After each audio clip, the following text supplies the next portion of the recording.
Who are we talking about today on this episode? I think today we're going to talk about Louis Bonaparte. Louis was born in Ajaccio, Corsica in 1778 in September. So he was a good bit younger than his more famous brother Napoleon. Was his upbringing different than Napoleon and Joseph's? Yeah, it was somewhat. Louis is 9 years younger than Napoleon, and he's the fifth child to survive in an increasingly financially stretched family. Their father takes Napoleon and Joseph to France when Louis is only 2 months old, so Louis doesn't really get to meet his eldest brothers for some years. Like his other brothers, he is educated in Corsica by his uncle, um, and probably like Napoleon and Joseph, him and Lucian got up to various youthful escapades and bits of daring do. Um, but Lucian is taken off to France when Louis is only 5, so really he grows up as the only boy in the house, unlike maybe the others. Um, his father also dies when Louis is only about 7, so the family are in real financial trouble after that. Um, when Napoleon comes home in 1787 on leave, it seems that Louis, is really starstruck by him. He becomes a bit of a hero figure for Louis. So unlike Napoleon, who kind of made his own way in the world, it seems Louis has this elder brother figure who he really looks up to. He looks up a bit to Joseph, but it's Napoleon that Louis really looks up to. Napoleon actually wanted to take Louis back to France with him to educate him. Um, but it wasn't until 1791 that he was able to do that. And Louis went over to France with Napoleon acting as his guardian, as his mentor. And I think they both very much enjoyed this relationship. So Louis has this quite different upbringing because he's got these elder brother figures. Right. And the early part of his career was spent as ADC or aide de camp to Napoleon in Italy, and he was present at the important battles of Arcola and Rivoli. He also served in Egypt, and it seems like Napoleon really looked after Louis, which, he looked after all of his siblings, as we'll find out later, giving them kings or kingdoms and titles and dukedoms and that kind of thing. But it seems like you mentioned he and Louis had a special bond. Yeah, it really does seem that way. And I think Napoleon sees him very much as a protege. He tried this with Lucian as well, but Lucian had more or less rebelled against this kind of older brother's presence. But Louis very much looks up to Napoleon. Napoleon sees Louis as someone who can follow in his footsteps, someone who he can educate and help his career along. It's all, of course, on Napoleon's terms, and there's, you might say, even a mild bullying involved to force Louis into certain things. But definitely Napoleon's taking Louis under his wing and getting him to follow in his own footsteps. Um, Louis is eventually sent back to military training school to finish his training as an artillery officer, again following in Napoleon's footsteps. Napoleon pulls various levers to get him there. He gets him a command or a position with an artillery battery in Saint-Tropez for a time. And as you said, he appoints him as an aide de camp in the Italian campaigns, where Louis really thrives for a short time. Napoleon doesn't spare Louis. He sends him out into action. He sends him off as a messenger. Louis is there next to Napoleon on the bridge at Arcola, leading from the front.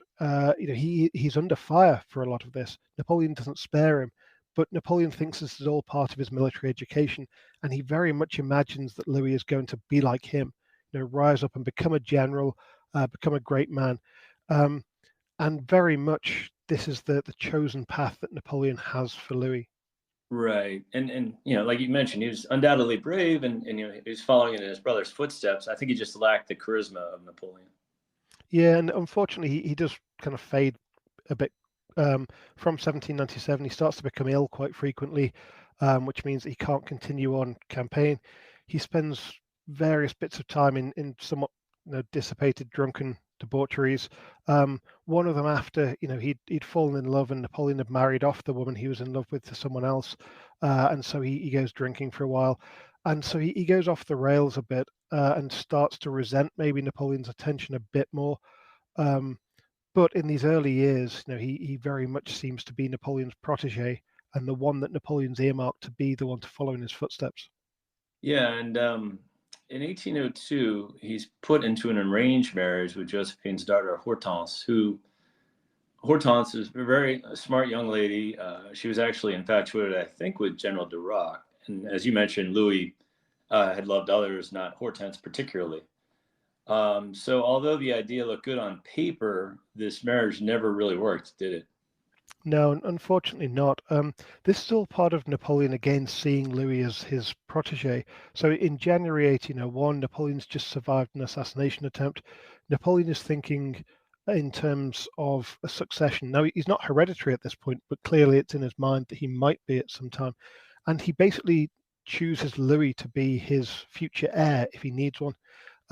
The thinking being that Joseph wouldn't outlive Napoleon because he's older.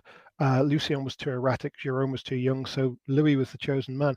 And to strengthen that bond, he wants to marry Louis off to Hortense, who's Josephine's daughter. So his niece in his stepdaughter, and Louis's niece-in-law. So they have this arranged marriage, and Louis, for a short time, is infatuated with this girl. She is young, beautiful, witty, graceful, very much highly sought after for herself and for her own charms, not just for her connection to Napoleon. And for Yeah. a few months, he's very much attracted to her. Yeah. An accomplished composer. I know she was fond of billiards, and it seemed like she really knew how to network. Like she was her own woman without Louis. Before they met, like she was very talented in her own right. Yeah, absolutely. And I think any man in Paris would have been glad to have her as a wife and proud to have wooed such a wonderful young lady. But Louis kind of rebels against this. Part of this may be because the lady that he'd pined after in 1798 and wanted to marry then was actually a cousin of Hortense. So a kind of one of the extended Beauharnais clan, one of Josephine's nieces, and she'd been taken away from him, so possibly there's a bitterness there. But once they get married, Louis, after about 2 months, just becomes an absentee husband. The marriage sours. Louis starts to think he's been pressured into the whole thing, and finds a number of excuses to go off and abandon his wife. So he goes back to his regiment, and then he claims an illness and goes to take the waters, and then he decides he has to be in Paris while his wife is in the country. And it becomes quite a loveless and quite unhappy marriage. And Hortense is pretty unhappy in this whole thing, and she basically goes back to the Tuileries to spend her time with Napoleon and Josephine. Yeah. And this becomes the pattern of the marriage. There's brief times when they're together, and then one finds an excuse to leave. They do officially have 3 children, so they do spend these bits of time together. But there are also major rumors of extramarital affairs all over the place. Right. And it's unfortunately a deeply unhappy marriage. Yeah, and we'll come back to the children here in a bit. And as you mentioned, Louis working on his career. He's promoted to General Brigade in 1803, and then General Division in 1804. And then the big promotion is 1806, where Louis is crowned King of Holland by Napoleon's decree. How did he do in this role? Because just putting it against Joseph's kingdom in Naples and Jerome's kingdom in Westphalia, how did Louis do in Holland? Louis is much more a Joseph than a Jerome. He takes this very seriously. By 1806, he's had about a decade where he's been increasingly shy from work and avoiding things and claiming to be ill, and probably suffering from bouts of mental illness. But he really throws himself into being king. He wants to be a good man. He wants to be a good monarch, but unfortunately, he's quite indecisive. He's a bit prone to stubbornness rather than strength, and he struggles really to reconcile the needs of his subjects with the demands of his brother. He personally, takes the lead in a lot of things in the Netherlands. When there are disasters, whether man-made or natural, from flooding to explosions of an ammunition barge to the British invasion of 1809, Louis is the one to lead the relief efforts. He genuinely makes efforts, and he's well liked for that. He also genuinely listens to his advisors, mostly the Dutch advisors rather than French, which annoys Napoleon, but he does listen. He tries to make himself a figurehead for the state. When he leaves Paris, Napoleon says to him as pretty much the last thing, never forget that you're a Frenchman. And the minute that Louis steps over the frontier and is greeted by his new subjects, he declares, I am now a Dutchman. Right. So he's trying to do everything, but unfortunately, he's the kind of guy who focuses maybe on the minutiae rather than the big picture. He doesn't like to make big decisions. He likes reform, but he doesn't like to let reforms bed in. And so his government isn't massively successful, but he tries very hard. Yeah, and he does. He learns the way of he tries to learn the ways of the Dutch. He tries to learn the language. Unlike his brother Jerome, King of Westphalia, who just wanted to enjoy the luxuries of being a king, it must have been tricky to be king of a foreign country, but still subject to the whims and commands of Napoleon. I'm trying to think of how I would act in the role, because you want to do what's best for your subjects, but you also have to remember that Napoleon put you on that throne. So how do you do both at the same time? Yeah, it really makes Louis's life impossible. He had this honourable but somewhat naive view that he was there to rule for the benefit of the Netherlands, whereas Napoleon believed he was there to rule the Netherlands on France's behalf. And Napoleon sends orders, not even disguised as diplomatic requests or as brotherly instruction or brotherly advice. He just sends orders to Louis and tells him to carry it out. And when Louis refuses, Napoleon sends very nasty letters to him. He accuses him of having betrayed him, of failing, of acting like the brother of the King of England instead of the brother of the Emperor of France. He calls him a miserable personality. These are really unpleasant letters. But Louis holds firm, and Louis refuses to impose conscription, to impose the Code Napoleon. He says that existing Dutch codes are better. He does have to pass legislation to back up the continental system and the continental blockade and ban British trade, but then he does absolutely nothing to enforce them. So he basically, gives a nod and a wink to allow British trade to come in, and Napoleon is furious by all of this. And by 1808, 1809, he is beginning to threaten Louis and say, either you start to do what I tell you, or your country will not be a country anymore. Right. Yeah, and it gets more problematic from there. Louis forces his court and ministers to speak only Dutch. He wants them to give up their French citizenships, which rubbed many of them the wrong way.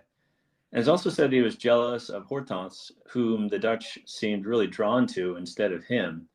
He also changed the capital city over a dozen times, Amsterdam, Utrecht, among others. That doesn't really help the stability of a regime, does it?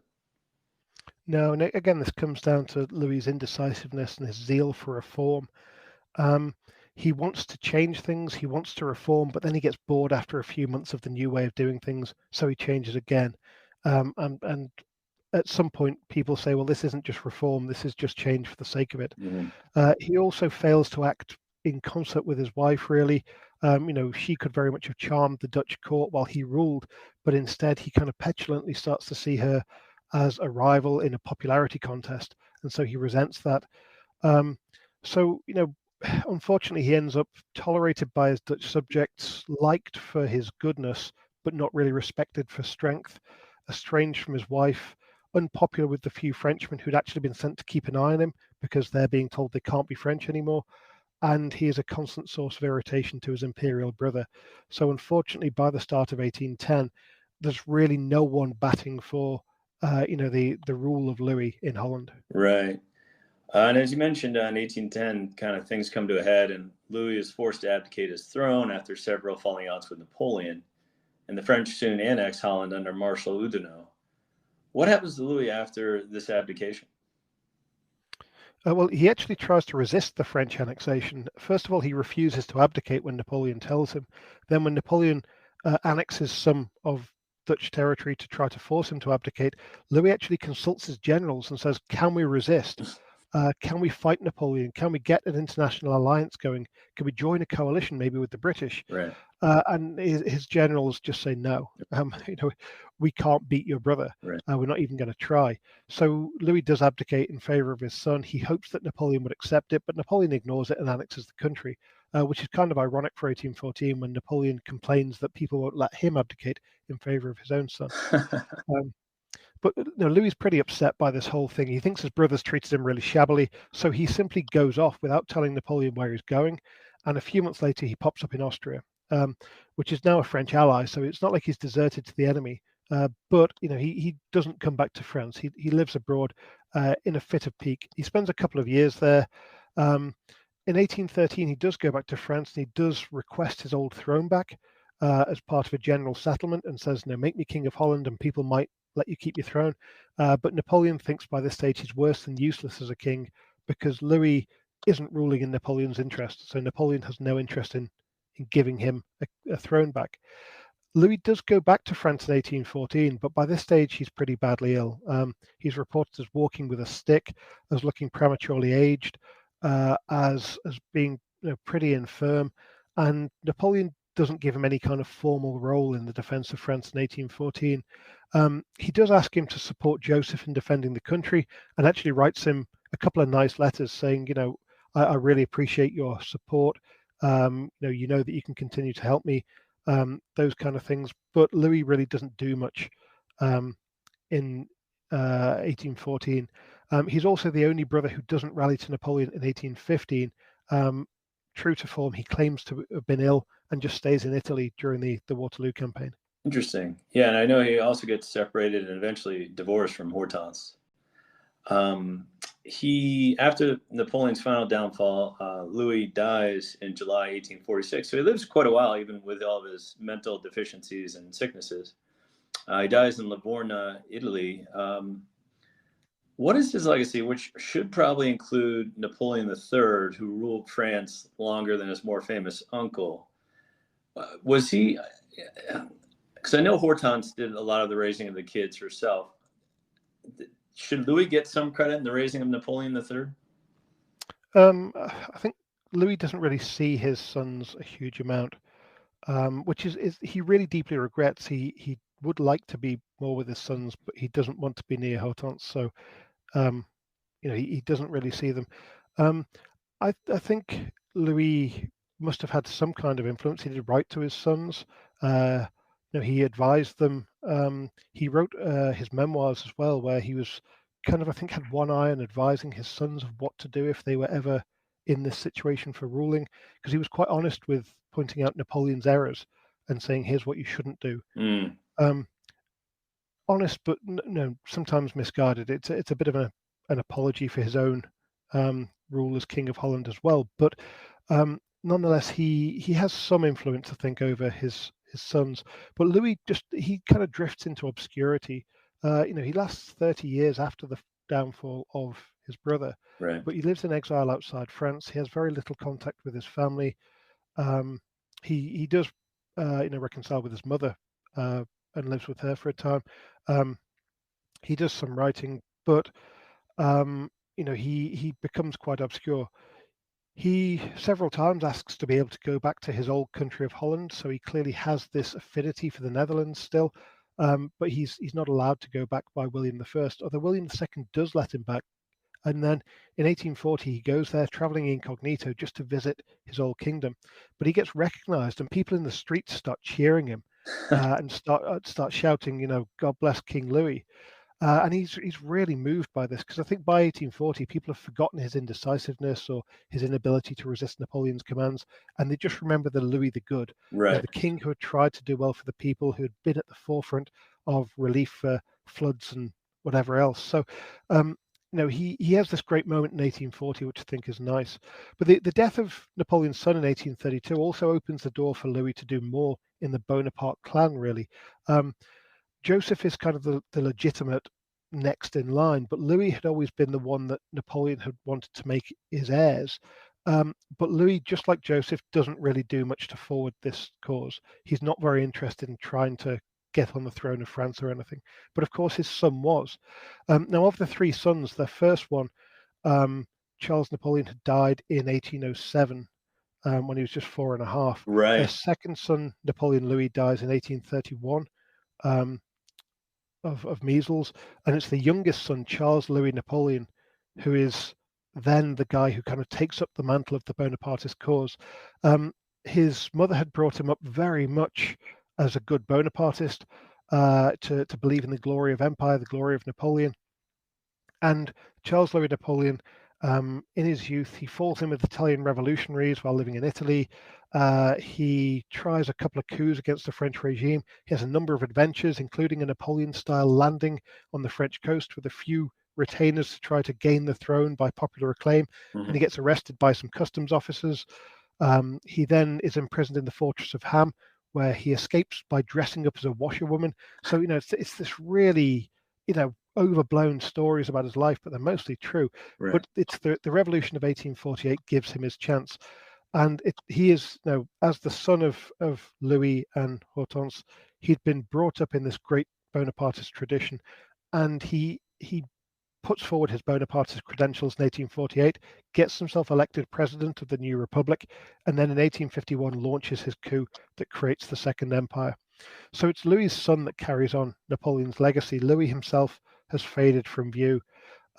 Louis's son becomes Napoleon III. He re-establishes France's preeminent position, you could argue, with limited wars against Russia and Austria. But then, of course, he also suffers the even more catastrophic defeat than anything his uncle had ever suffered at Sedan in 1870. Right. But that, as they say, is another story. Yeah, you just wish Hortense and Louis could have seen Napoleon III become Napoleon III. Unfortunately, they passed before he came into power. But I also think Louis, I wonder if he just made better decisions in dealing with his older brother, because he was most favored sibling for a long time. And, as you mentioned, even his first son was in line to be an heir before he died. So you just wonder if Louis had made a few different decisions in his lifetime, if he would have had a better relationship with Napoleon.